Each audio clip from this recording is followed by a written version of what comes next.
जख्मी हुआ है, जबकि 9 साला इल्ताफ मौके पर जान की बाजी हार गया। आपको बता रहे हैं 10 साला अफजल शदीद जख्मी है और शरीफ भांजों के साथ खेल रहा था कि अचानक गोली चल गई। पुलिस ने मौके पर पहुंचकर कार्रवाई का आगाज कर दिया है। अफसोसनाक खबर है लाहौर मांगा मंडी से, जहां मामू की फायरिंग से भांजा जाँ बहक हो चुका है। इसी पर मजीद बात करेंगे मलिक मुश्ताक से। जी मलिक मुश्ताक, अपडेट कीजिएगा। जी बिल्कुल, ये लाहौर मांगा मंडी का वाकया है कि सगे मामू की फायरिंग से 9 साला भांजा जो है वो जान भाग हो चुका है।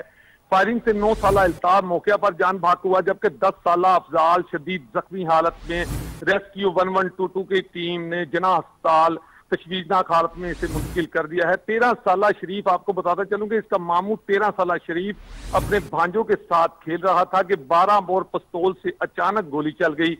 वाकया के बाद 13 साला शरीफ मौके से फरार हो गया, जबकि इतला मिलने पर मांगा मंडी पुलिस ने मौके पर पहुंचकर मजीद कार्रवाई का आगाज कर दिया है।